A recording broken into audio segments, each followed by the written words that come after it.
Every story has a beginning, and mine started behind the scenes.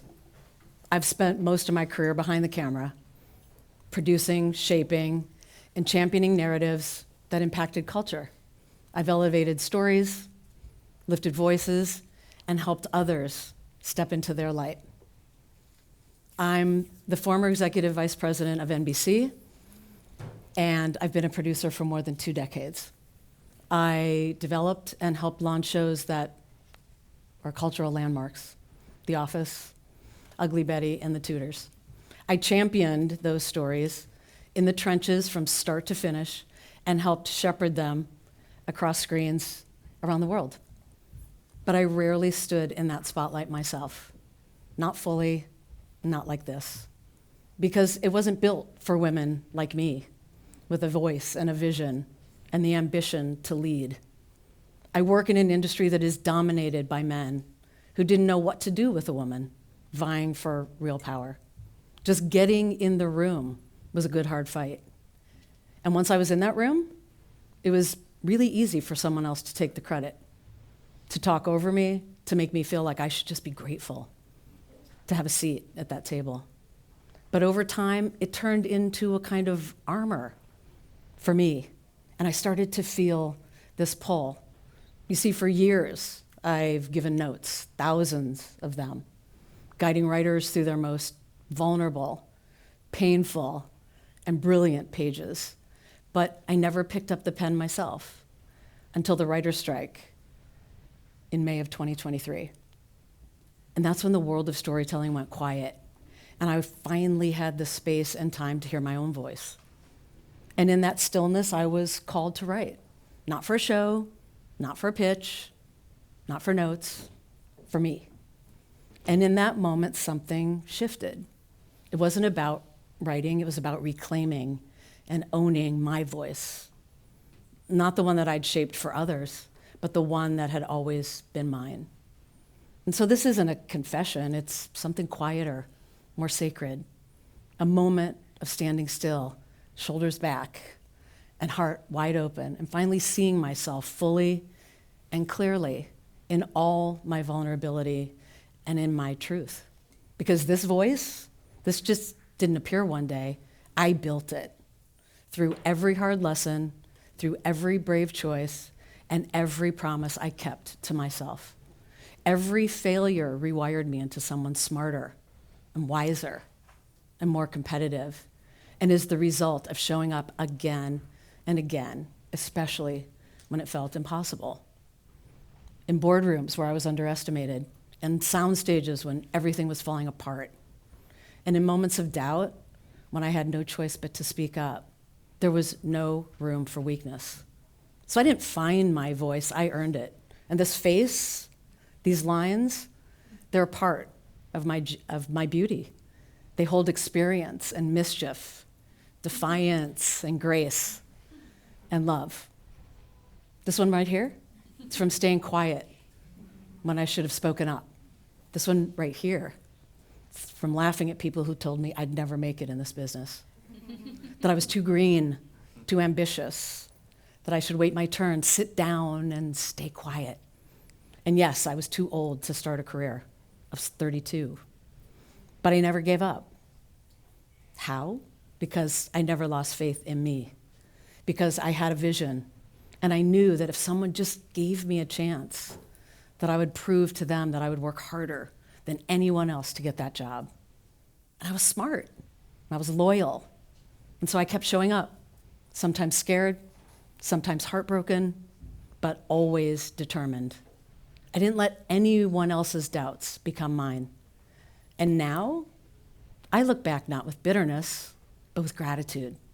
Because every doubt, every no fueled me. Every slammed door led me closer to the door that I was meant to walk through. The lines on my face, they're not flaws. They're coordinates, proof of every battle, every breakthrough, every beautiful, brutal step along the way. So I'm not chasing a younger version of myself. I'm stepping into the woman that I was always meant to be. Because every year brings more clarity, more courage, more depth, more softness, more steel. And I've never felt more awake. Not in spite of my age, but because of it. In 2007, I was the number 2 at NBC. And it was a huge job, the kind that people dream about. It came with real power and a ton of risk. And the pressure was excruciating. Every decision that I make was public. Every mistake I made was magnified. There was no margin for error. I was tested, underestimated, second-guessed, vilified in the press. There were whispers behind my back and judgment right to my face. People who tried to intimidate me, some tried to bully me into silence, some who just rooted me to fail. But I held my ground. I put my head down and I did the work, and I was really good at it, but it wasn't enough. I didn't burn out, I was pushed out. Quietly, strategically, out. And it shattered me. It was so public, it was in every headline, and came with so much scrutiny that it was impossible for me to not feel like a total failure. I was completely embarrassed. But I got back up, slowly, quietly, one breath at a time. I let myself grieve. I let it wreck me for a minute, maybe 2, mostly driven by my ego. And then piece by piece, I started putting myself back together on my terms. Not the version that the industry expected of me, the version that I had buried under years of proving, pleasing, and towing company lines. And I went back to what I loved, producing, telling stories, lifting voices. This time, I wasn't chasing approval. I was doing the work because it lit me up. So I started my own production company. It was mine. And I created space for women, advocating for marginalized voices. I started mentoring more, speaking out more, creating opportunities, and saying yes to what felt aligned, and no to what didn't. I wasn't trying to climb back into the room that had pushed me out. I was building something different, something better. Because the truth is, failure isn't the opposite of success. It's part of who we are. It's part of our path. And it sharpened me, and experience and age gave me the clarity to see the gift in it and me. And that's my superpower. And that's what led me to one of the most meaningful choices of my life. At the age of 55, I signed up for my first triathlon. And thank you. I was athletic, yes, but this was a whole different kind of strength. 26 miles on the bike, 6.5-mile run, and a mile swim in the ocean. And, oh, by the way, I did not know how to swim. And I was terrified of the ocean. At my first practice, I could barely make it 25 meters across the pool. I went home that night and cried like a baby. Every bit of confidence that I'd built in my life was gone. But I didn't sign up because I knew it was going to be easy. I signed up because I needed something bigger than my grief to hold on to. You see, my mom had lost her battle with lymphoma, and I was devastated for myself and for my family. And I was drowning in her loss. And so I trained through that fear and through the fatigue and through all those failures. And there were days that I didn't think I was going to make it. I'd work 14 hours a day. I'd get in that pool at 8 p.m. I'd wake up at 4 and start the next workday, rinse and repeat. And there were days my body gave out. The training was brutal, physically and mentally, but I kept showing up. Not because I was fearless, but because walking away wasn't an option. And that race became a metaphor for everything that I'd lived through, staying strong, hitting waves I didn't think I'd survive, and learning to breathe differently, to keep going when everything in me said to stop. And when I crossed that finish line, it wasn't about endurance, it was about proving to myself that even when I was cracked wide open, I was still capable of the extraordinary. And that's what I want everyone to know, especially women. You're more powerful than you've ever been told. Our strength doesn't come from perfection. It comes from persistence. It comes from loving deeply and rising slowly and getting back up again and again with grace, with love, and with purpose. And so now here I am 21 days from turning 65, still stretching, still wild, still surprising myself, and more myself than I've ever been. You see, I'm standing fully in it. And it's my first TED Talk.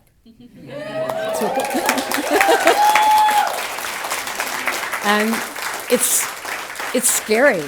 I mean, it is freaking scary, but it's liberating. I feel brave. And it's one of the most powerful things I've ever done, putting my voice out in the world.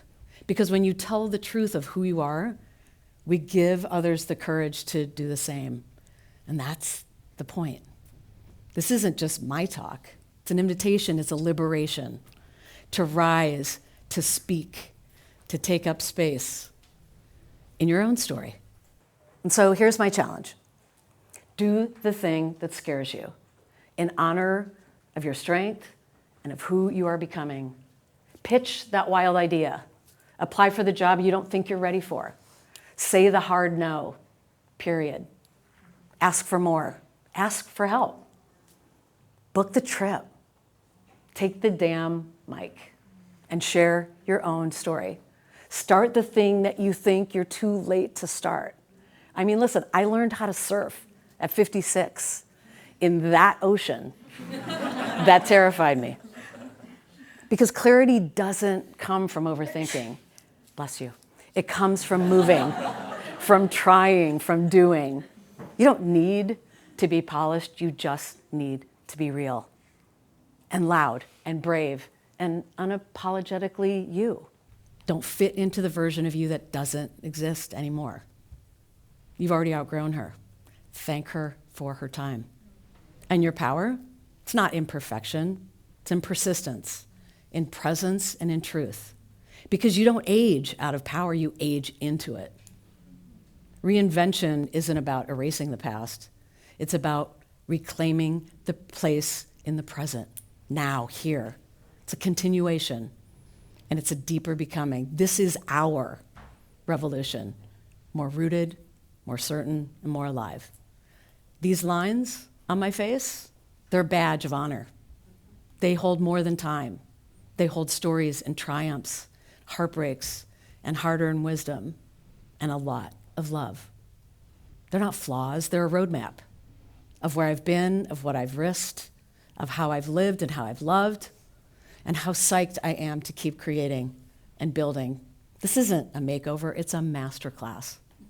I didn't come here to fade, and neither did you. So stop asking if you're ready. Just do it. Start now, start messy, start as you.